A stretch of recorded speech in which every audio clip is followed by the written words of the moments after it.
Hey everybody, it's Tripl-L and welcome to Anime and Manga Differences. It's been a while since I've been able to do this, but I've got my channel under control again, so it can work. This time, we're looking at episode 56 of the Hero Academia anime, and this episode covers chapters 107 and 108 of the manga. So what were the changes? Well, let's talk about just the rearranging of events. The timelines for the two mediums are largely the same, except in the episode there are two big things that are kind of out of sequence. That was what the episode started out with, the talk that Shindo was giving to his classmates. That initially happened in chapter 108. In the anime, it was followed by the Bakugo and Kaminari fight, but in the manga timeline, the Bakugo and Kaminari versus the Meatball Man fight happened first. Another thing happened with Aoyama and things involving Aoyama. Ida found Aoyama first in the anime, but in the manga you initially saw Aoyama with Ida right in the mess of things. What ended up happening was that in the manga, Aoyama had a flashback to when he saw Ida, and we still do get some of that flashback in the anime, but the anime just showed us Ida finding Aoyama first and then showing the mess of things, as opposed to the manga. What the anime ultimately did was that it streamlined a lot of events.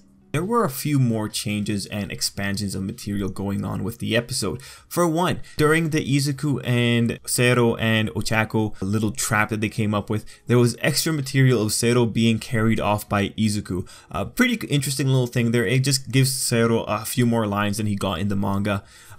We had another scene where Mineta was running away with a bunch of other people. In the manga, he initially had a really weird eyebrow. This didn't show up in the anime, but there was actually a really good reason for that.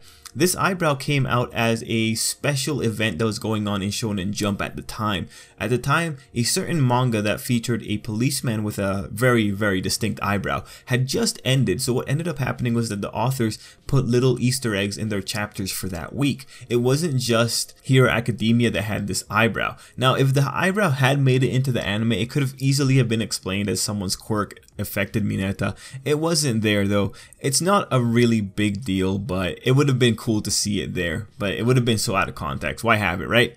A lot of the other things were just very, very small little things, such as this panel here that shows Ida and Aoyama running as opposed to Ida running by himself during the little montage sequence in the status update. That didn't really happen, but we see in the episode is because they kind of reoriented the events so that Ida and Aoyama hadn't met up yet. We had the extra bit with Kami getting through and her getting her final hit. We also had an overall expansion for what the Class 1A kids were doing. Initially, it was just portrayed as them coming in and doing like a bunch of their special moves. You didn't get to see the majority of the moments where the kids were tapping out, actually doing their thing. So expansion for everyone, that was very good. And one really interesting little note as well before I forget was Ochako and Tsuyu.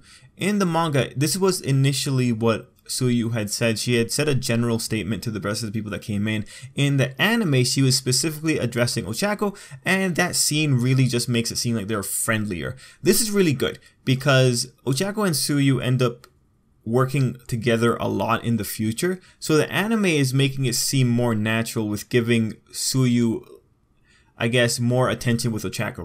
So pretty interesting little change there, and it's definitely a change for the future. So those were the small changes, but there were two bigger changes I thought were very interesting. First, an omission. This panel does not occur in this episode. This is a pretty important panel. It kind of gave us a little bit of a teaser back when we were reading the manga of what was going to be happening next. But it's not in this one. One big inclusion, however, is the scene where we see Momo talking with Todoroki along with some of the other kids when they find Todoroki inside of the waiting room. This didn't really happen in the manga. Actually, what you ended up seeing was that we had this panel occurring during the little, I guess, montage sequence during the status update. We had this scene playing out here in the anime. What that ultimately means is that this panel was the inspiration for the anime only scene that we got with Momo, Todoroki, Tsuyu, and Shoji, and whoever else was there. Unfortunately, that scene wasn't really all that important, so it was just a nice quality of life filler, really. Overall, pretty cool episodes, not many changes, one big omission, but like it really doesn't matter because you're going to find out what that was going to refer to in the next episode. Cool stuff overall. But anyway guys, if you caught anything else, let me know down below and let's end it there. Till next time, I hope you have an absolutely great day.